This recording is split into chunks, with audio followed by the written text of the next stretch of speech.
Hey guys, so today was a little more quiet of a day for me. I only closed out a couple of trades, both for small gains.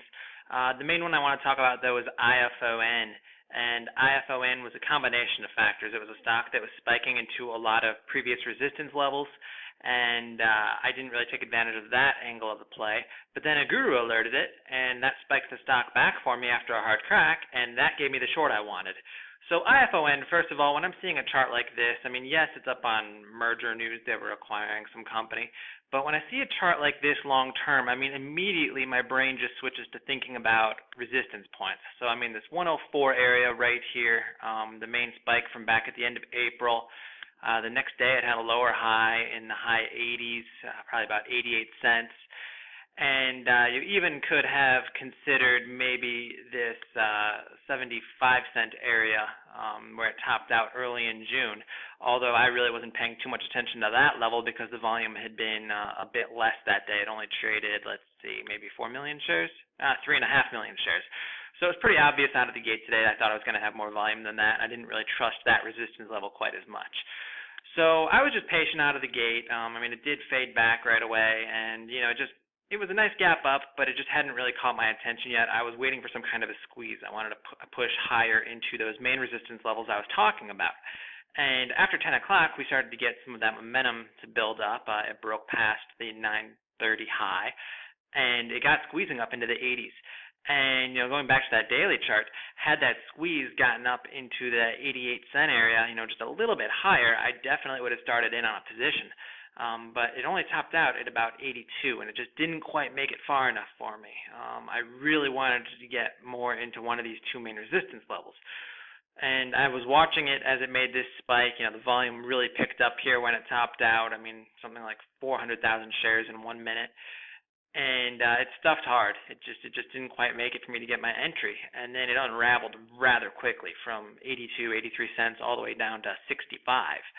And at that point, I'm thinking, okay, well, I kind of missed this trade. That's too bad. On to the next one. And then a chat room buys. And, I mean, people have really got to stop chasing. This one wasn't so bad because the buy alert was at 67 cents, and it really only got chased up to about 73.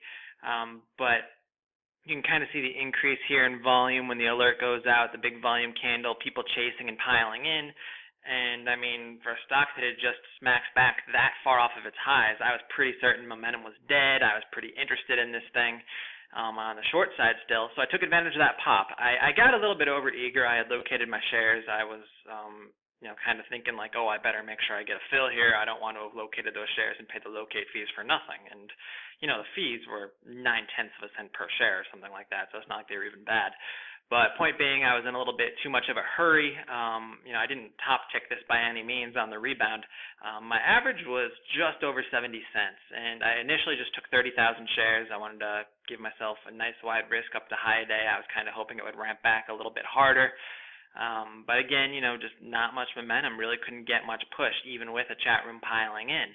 And it really started to look heavy in the 70s, and the longer consolidated, the longer it failed, the more I added in. I got up to, I think, 40,000 shares with about a 0.702 average, and then the sell alert hit, and it didn't totally break the stock, but I still figured it was just a matter of patience.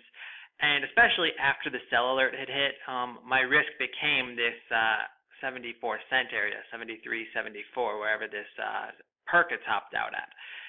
Because, after the chat room crowds the play and then people get flushed out on the sell alert, if this does ramp back up and break 74, I don't know if it's going to go all the way back to high of day or break high of day, but I do expect there to be some sort of a squeeze past that level. It's set itself up to be a very key technical point, especially after all of this consolidation. So I was very prepared to cut that loss. And, 40,000 shares, I was risking, 4 cents a share? So that wasn't even $2,000 risk. This was not a big position size for me in terms of dollar risk. And, it just never got that momentum. It never stopped me out. The consolidation started to break down further. And once it snapped under the 65 point, I did something I don't normally do, and I added a little bit into the weakness. I just put 10,000 more shares on right at 65 cents. And that really was that. It faded off after that, didn't give me any trouble. And I just went ahead and covered it up conservatively into pieces after that. I think I started covering in a 62-cent area, and my lowest covers were in the 58s. All in all, I got out at about a 60-cent average. So before commissions, it was about a $4,600 gain. After commissions, though, I wasn't too great about adding liquidity on this one. I was taking liquidity a lot, especially when I was entering. I was more smacking the bid rather than sitting on the ask waiting to get filled. So I think I probably had about a couple $100 in fees on this. So call it about a $4,400 gain. I'll know for sure tomorrow once it gets uploaded into my account and confirmed. But just another example of taking advantage of people chasing picks.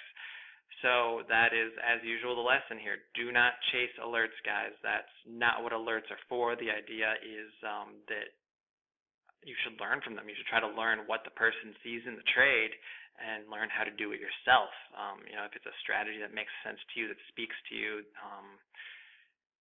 the idea is not to sign up to an alert service just to blindly tail people. And if that's what you're doing, then you are just asking to hand your money over to the market, because you are not going to have success like that. So hopefully a little more action tomorrow. Things get more interesting, but nice little trade today to pay the bills.